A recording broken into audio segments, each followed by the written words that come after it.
Next நம்ம பார்க்க போற topic AC circuit containing pure resistor.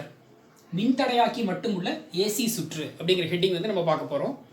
So இதுக்கு முன்னாடி நம்ம பார்த்ததுல வந்து mean value of AC, average value of AC அப்படிங்கிற ஹெட்டிங் எல்லாம் நம்ம பார்த்துருந்தோம். ஸோ இப்போ வந்து நம்ம ஒரு குறிப்பிட்ட அளவு AC மின்னழுத்தம் அல்லது மின்னோட்டத்தை வெவ்வேறு பொருட்கள் வழியாக, அதாவது மின்தடையாக்கி ரெசிஸ்டர் வழியாக, இல்லை வந்து இண்டக்டர் மின் தூண்டி வழியாக, அடுத்ததாக வந்து பார்த்தீங்க அப்படின்னா கெப்பாசிட்டர் மின் தேக்கியின் வழியாக, அடுத்து அந்த மூணையுமே ஒன்றாக இணைத்து தொடர் சுற்றில் வந்து வச்சு சீரிஸ் கனெக்ஷனில் மூணையுமே கொடுத்து ஏசி வோல்டேஜை அப்ளை பண்ணி அதில் கரண்ட்டுக்கும் வோல்டேஜுக்கு இடையில் இருக்க ரிலேஷன்ஸை இங்கே நம்ம செக் பண்ண போகிறோம். ஸோ இதுக்கப்புறம் வரக்கூடிய எல்லா கொஸ்டினுமே வந்து முக்கியமான கொஸ்டின். இந்த கொஸ்டின் வந்து பார்த்தீங்கன்னா உங்களுக்கு 3 மார்க்கில் ரிப்பீட் பண்ணுறதுக்கு நிறைய சான்ஸ் இருக்கக்கூடிய கொஸ்டின். இந்த லெசனை பொறுத்தளவுக்கு உங்களுக்கு 3 மார்க்ஸோட எண்ணிக்கை வந்து குறைவு. அப்போ இந்த கொஸ்டின் வந்து கேட்குறதுக்கு நிறைய சான்ஸ் இருக்குது. ஸோ 3 மார்க்கில் இம்பார்ட்டன்ட் கொஸ்டினாக இதை கேட்கலாம். ஓகே, ஸோ இப்போ ஃபஸ்ட்டு சர்க்கியூட் வந்து பார்த்தீங்க அப்படின்னா சர்க்கியூட்டில் ஒரே ஒரு பியூர் ரெசிஸ்டர் மட்டும் இருக்க போகிறோம். அது ஏசி சோர்ஸ் கூட இல்லையா, ஒரு ஏசி பேட்ரி கூட நம்ம கனெக்ஷன் கொடுக்குறோம். இப்போ இது வந்து ஒரு ரெசிஸ்டர் எடுத்துக்கிட்டீங்க இல்லையா, இது ஆர்ங்கிற ரெசிஸ்டன்ஸ் இருக்க ரெசிஸ்டர். இதுக்கு சப்ளை பண்ணுற பேட்ரி வந்து பார்த்தீங்க அப்படின்னா இது ஏசி அப்படிங்கிறதோட சிம்பிள். இப்போ இது ப்ளஸ் அண்ட் மைனஸ், ஒரு ஏசி பேட்டரியை வந்து இது கூட நம்ம கனெக்ஷன் கொடுத்துருக்கோம். இப்போ இதில் நீங்கள் ஃபஸ்ட்டு இந்த பேட்டரியை ஸ்விட்ச் ஆன் பண்ண உடனேயே அந்த இன்ஸ்டண்ட்டில் ஒரு சர்டன் வோல்டேஜ் வந்து அப்ளை ஆகும் இல்லையா, ஒரு சர்டன் அமௌண்ட் ஆஃப் வோல்டேஜை நீங்கள் அந்த ரெசிஸ்டருக்கு கொடுக்குறீங்க. அப்போ நம்ம கொடுக்குற அப்ளை பண்ணுற வோல்டேஜ் வந்து இன்ஸ்டன்டேனியஸ் வோல்டேஜ் அப்படின்னு நம்ம சொல்கிறோம்.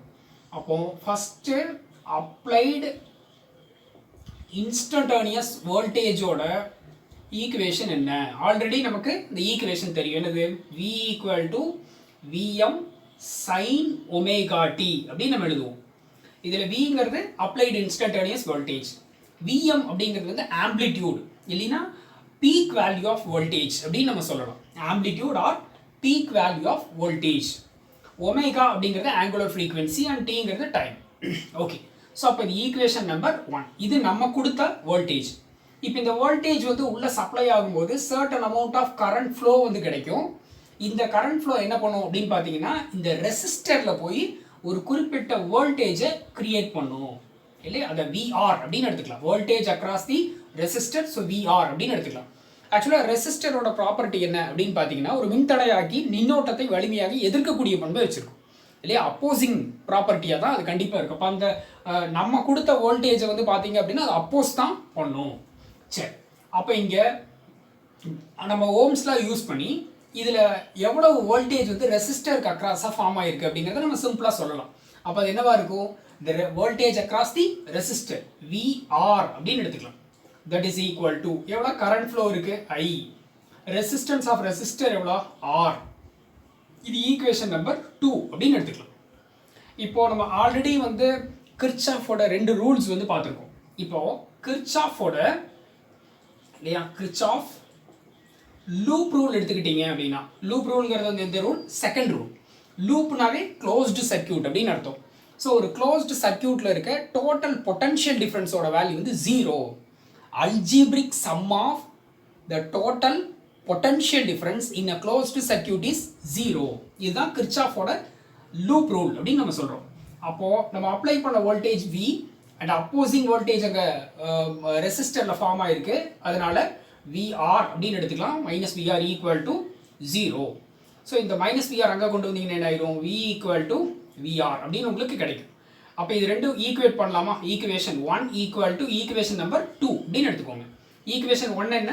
Vm sin omega t = IR அப்படின்னு எடுத்துக்கலாம். இப்போ இதில் we need I. அப்போ I மட்டும் வச்சுட்டு R டினாமினேட்டர் கொண்டு வாங்க. அப்போ I = Vm/R sin omega t அப்படின்னு கிடைக்கும். இதில் Vmங்கிறது பீக் வேல்யூ ஆஃப் வோல்டேஜ். அப்போ இது ஆர்ங்கிறது ரெசிஸ்டன்ஸ். அப்போ இது பீக் வேல்யூ ஆஃப் வோல்டேஜாகவும் இது மேக்ஸிமம் ரெசிஸ்டன்ஸாகவும் இருக்கிறனால இது ரெண்டும் சேர்ந்து வந்து பார்த்தீங்கன்னா மேக்ஸிமம் கரண்ட்டை இன்டியூஸ் பண்ணும். Because we already know that V = IR and I = V/R அப்படின்னு எடுத்துக்கலாம். அப்போ இது ஐயோட ஒரு ஃபார்ம். அப்போ I = instantaneous current = peak value of current IM into sine omega t அப்படின்னு நம்ம எடுத்துக்கலாம். ஸோ இப்போ உங்களுக்கு கிடைச்சிருக்க ஈக்குவேஷன் வந்து 3 அப்படின்னு எடுத்துக்கலாம். இப்போ ரெண்டு ஈக்குவேஷன்ஸ் நம்மக்கிட்ட இருக்குது. எதுனா வோல்டேஜோட ஈக்குவேஷன் இருக்குது அண்ட் தென் கரண்ட்டோட ஈக்குவேஷன் இருக்குது.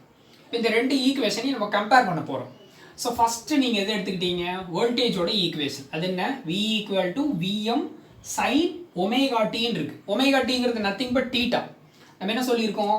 ஒமேகாங்கிறது angular velocity, that is equal to என்னன்னு சொல்லலாம்? Angular displacement divide by time.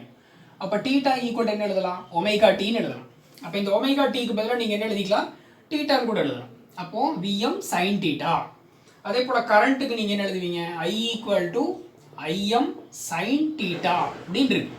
So டீட்டாங்கிறது face, அந்த டைமில் அந்த வேவோட பொசிஷன் வந்து பார்த்தீங்க அப்படின்னா டீட்டா அப்படின்னு நம்ம மார்க் பண்ணியிருக்கோம். அப்போ இந்த ரெண்டு ஈக்குவேஷனையும் நம்ம கம்பேர் பண்ணீங்க அப்படின்னா, இப்போது வோல்டேஜையும் கரண்ட்டையும் எடுத்துக்கிறீங்க. ஃபஸ்ட்டு டீட்டா ஈக்குவல் டு 0 டிகிரின்னு போட்டிங்கன்னா வோல்டேஜ் வந்து என்ன பொசிஷனில் இருக்குமோ அதே பொசிஷனில் தான் கரண்ட்டும் இருக்குது. ஏன்னா சைன் 0 0.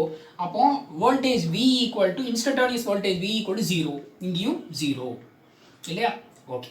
அதே போல் வந்து டீட்டா ஈக்குவல் டு 90 டிகிரின்னு கொடுத்தீங்கன்னா இங்கே சைன் 90 போட்டிங்கன்னா என்ன ஆயிரும் உங்களுக்கு? That is 1. அப்போ சைன் மேக்ஸிமம் மார்க் இருப்ப V ஈக்குவல் என்ன ஆயிரும்? VM அப்படின்னு கிடைக்கும். அப்போ இங்கே VM மேக்ஸிமம் பீக் வோல்டேஜை அது ரீச் பண்ணுது. அப்போ கரண்ட் என்ன ஆகும்? அதே போல் சைன் 90 போட்டிங்கன்னா I ஈக்குவல் டு IM கிடைக்குமா? அதுவும் பீக்குக்கு வந்துருச்சு. அப்போது டீட்டா ஈக்குவல் டு 180 அப்படின்னு எடுத்திங்கன்னா சைன் 180 0. ஸோ அப்போ ரெண்டுமே என்ன ஆயிரும்? 0 ஆயிரும். அப்போ again 0. Suppose theta equal to 270 அப்படின்னு எடுத்திங்கன்னா sine 270 -1 and V equal to -VMனு கிடைக்கும். இங்கே I ஈக்குவல் டு -IMனு கிடைக்கும். Peak value in negative. அதே போல் டீட்டா ஈக்குவல் டு 360 டிகிரி அப்படின்னு எடுத்திங்கன்னா இங்கே என்ன ஆயிரும்? இங்கே 360 0, சைன் 360 அண்ட் அப்போ V ஈக்குவல் டு 0. அதே போல் I ஈக்குவல் டு 0. பாருங்கள், ரெண்டுமே ஒரே மாதிரியான ட்ராவலிங்கில் தான் இருக்குது. அப்போ கரண்ட் வந்து பீக்குக்கு போகும்போது வோல்டேஜும் பீக்கில் இருக்குது. அண்ட் இதுக்கு 0க்கு வரும்போது வோல்டேஜ் 0க்கு வந்தால் கரண்ட்டும் 0க்கு வந்துடுது. இப்போ இதை வச்சு நம்ம ஒரு ரெண்டு டயக்ராம்ஸ் வந்து நம்ம ட்ரா பண்ண போகிறோம். ஒன்று வந்து phasor diagram. The position of wave at the particular time is called phase. அப்போ ஃபேஸர் டயக்ராம் வரைய போகிறோம். அண்ட் வேவோட ஃபார்மேஷன் எப்படி இருக்கும்? வேவ் டயக்ராம் வரைய போகிறோம். இப்போ இங்கே நம்ம வரைய போகிற டயக்ராம்ஸ் என்ன அப்படின்னா, ஃபஸ்ட்டு வந்து ஃபேஸர் டயக்ராம் வரையணும். அடுத்ததான் வந்து பார்த்தீங்கன்னா வேவ் டயக்ராம் நம்ம ட்ரா பண்ணணும். சரியா? Phasor diagram and wave diagram எப்படி வரைகிறாங்கன்னு பாருங்கள். ஓகே. அப்போ இதில் ரெண்டு டயக்ராம் வரையறதுக்கு நம்ம ஆக்சிஸ் வந்து இங்கே சூஸ் பண்ணிட்டோம். எக்ஸ் ஆக்சிஸில் வந்து ஒமேகா டி ஆர் டீட்டா ரெண்டும் ஒன்று தான். ஆங்குலர் டிஸ்பிளேஸ்மெண்ட் வந்து டீட்டா. ஸோ டீட்டா வந்து ஒமேகா டின்னு கூட எழுதலாம். ரெண்டில் ஏதாவது ஒன்று நீங்கள் எழுதிக்கலாம். அண்ட் தென் ஃபஸ்ட்டு நம்ம ஃபேஸர் டயக்ராம் வரையும் போது வெக்டார் ஃபார்மில் தான் நம்ம வந்து இங்கே நம்ம அதை காமிக்க போகிறோம், வோல்டேஜையும் கரண்ட்டையும். அப்போ இது ரெண்டுமே இன் ஃபேஸில் இருக்குது இல்லையா? ரெண்டு ஒரே ஃபேஸில் இருக்குது. அப்போது வோல்டேஜும் இந்த வேவில் தான் வரப்போகுது. இந்த வெக்டாரை தான் காமிக்க போகிறோம். கரண்ட்டையும் இந்த வெக்டாரில் தான் நம்ம காமிக்க போகிறோம்.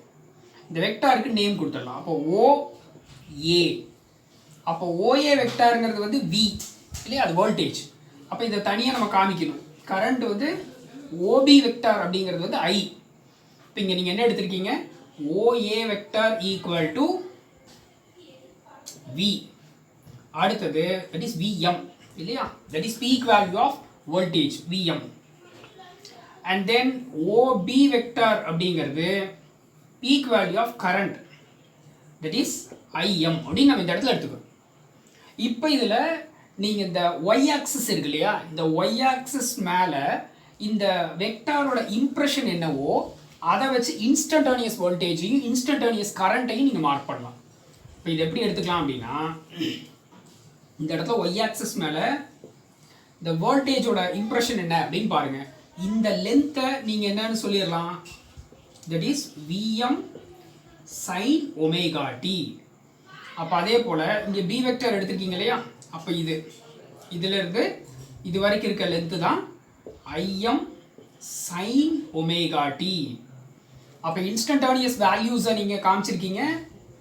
OA வெக்டர் அப்படிங்கிற இந்த லென்த்து ஒய் ஆக்சிஸ் மேலே VM sin omega t, OB வெக்டரோட இந்த லென்த்து ஒய் ஆக்சிஸ் மேலே IM sin omega D.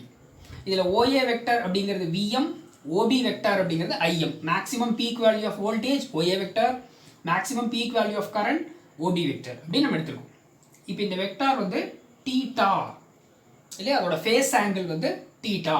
Okay, இப்போ நீங்கள் இதே போல் இங்கே வேவ் டயக்ராம் நம்ம ட்ரா பண்ணணும். ஃபஸ்ட்டு வோல்டேஜ் வேவை ட்ரா பண்ணிடுங்க. இதுக்கு கரஸ்பாண்டிங்காக இந்த வோல்டேஜ் வேவை கொடுத்துடலாம். இது வந்து P. இதே போல் நீங்கள் I வந்து கொண்டு வரும்போது நம்ம என்ன சொல்லியிருக்கோம், இது 0ல் இருக்கும்போது இந்த ஃபேஸ் என்ன 0, வோல்டேஜ் 0ல் இருக்கும்போது கரண்ட்டு 0. இப்போ இங்கே ஸ்டார்ட் ஆகுது. இப்போது வோல்டேஜ் வந்து பீக் வேல்யூவில் இருக்குது, கரண்ட் என்ன ஆகும் பீக் வேல்யூக்கு வரும். இதுக்கு நேராக இந்த பீக் வந்து எடுத்துக்கோங்க, பீக் வேல்யூக்கு வந்துருச்சு. அண்ட் அகெயின் வந்து இது 180 டச் பண்ணும்போது current also touch the 180 and voltage reaches 270 and this also reaches 270 and voltage reaches the 360 and current also reaches the 360. அப்போ voltage and current are in phase.